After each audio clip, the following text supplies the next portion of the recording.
Hey guys, welcome back to my YouTube channel. ಇವತ್ತು ನಾನು ಬಂಗಡ fish fry ಮಾಡೋದು ಹೆಂಗೆ ಅಂತ ಹೇಳ್ಕೊಡೋಣ ಅಂತ ಬಂದಿದ್ದೀನಿ. ಜಸ್ಟ್ ಇದು ನನ್ನ version of bangda fish fry. Just ಎಮ್ಮಿಯಾಗಿ ಬಂದಿದೆ ನೋಡಿ. ಸೊ ಫಸ್ಟು ನಾನು ಬ್ಯಾಡಗೆ ಮೆಣಸಿನ್ಕಾಯಿ ಹಾಗೆ ಒಣಮೆಣ್ಸಿನ್ಕಾಯಿ ಖಾರಕ್ಕೆ ತಕ್ಕಷ್ಟನ್ನು ತೊಗೊಂಡು ಬಿಸಿ ನೀರಲ್ಲಿ ನೆನೆಸ್ತಾ ಇದ್ದೀನಿ. ಅದ್ರ ಜೊತೆಗೆ ಸ್ವಲ್ಪ ಹುಣಸೆಹಣ್ಣು ಸಹ ನೆನೆಸಿಡ್ತಾಯಿದ್ದೀನಿ.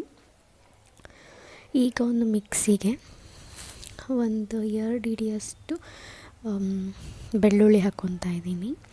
ಹಾಗೆ ನೆನೆಸಿರೋ ಅಂಥ ಬ್ಯಾಡಗೆ ಮೆಣಸಿನ್ಕಾಯಿ ಒಣಮೆಣ್ಸಿನ್ಕಾಯಿ ಹಾಗೆ ಹುಣಸೆಹಣ್ಣನ್ನು ನಾನು ಹಾಕ್ಕೊಳ್ತಾ ಇದ್ದೀನಿ. ಸೊ ಈಸಿಯಾಗಿ ಬ್ಲೆಂಡ್ ಆಗುತ್ತೆ, ಸ್ಮೂತ್ ಪೇಸ್ಟ್ ಆಗುತ್ತೆ ಅಂತ.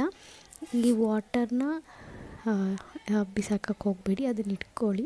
ಸೊ ಸ್ಮೂತ್ ಬ್ಲೆಂಡ್ ಆಗೋಕ್ಕೋಸ್ಕರ ಪೇಸ್ಟಿಗೆ ನಾವು ಅದನ್ನು ಯೂಸ್ ಮಾಡ್ಕೊಬೋದು ವಾಟರ್ನ. ಸೊ ಏನೂ ವೇಸ್ಟ್ ಆಗೋಲ್ಲ, ನೀಟಾಗಿ ಸ್ಮೂತ್ ಬ್ಲೆಂಡ್ ಆಗುತ್ತೆ. ಸೊ ನೆಕ್ಸ್ಟು ನಾನು ಒಂದು ದೊಡ್ಡ ಸೈಜಿನ ಈರುಳ್ಳಿನ ಕಟ್ ಮಾಡಿ ಹಾಕ್ಕೊಳ್ತಾ ಇದ್ದೀನಿ. ಹಾಗೆ ಸ್ವಲ್ಪ ಕರಿಬೇವಿನ ಸೊಪ್ಪು ಹಾಕ್ಕೊತಾ ಇದ್ದೀನಿ. ಸ್ವಲ್ಪ ಶುಂಠಿ ಹಾಕ್ಕೊತಾ ಇದ್ದೀನಿ.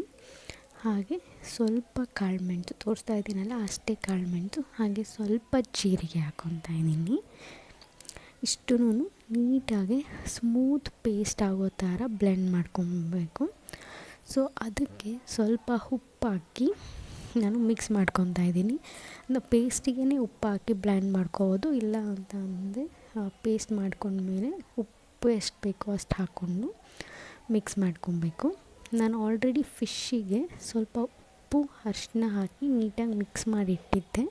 ಸೊ ಈ ಪೇಸ್ಟಿಗೆ ತಕ್ಕಂಗೆ ಸ್ವಲ್ಪ ಉಪ್ಪು ಹಾಕ್ಕೊಂಡು ಚೆನ್ನಾಗಿ ಅದಕ್ಕೆ ಮ್ಯಾರಿನೇಟ್ ಮಾಡಬೇಕು ನೀಟಾಗಿ.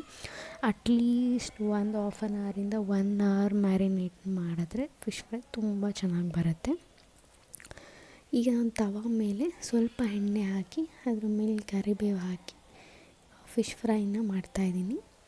ಅದನ್ನು 2 ಸೈಡು ನೀಟಾಗಿ ಬೇಯಿಸ್ಕೊಳ್ಳಿ. ಲೋ ಫ್ಲೇಮಲ್ಲಿ ಇಟ್ಕೊಂಡು ಬೇಯಿಸಿದ್ರೆ ತುಂಬ ಚೆನ್ನಾಗಾಗುತ್ತೆ, ಎಲ್ಲೂ ಕಿತ್ತೋಗಲ್ಲ.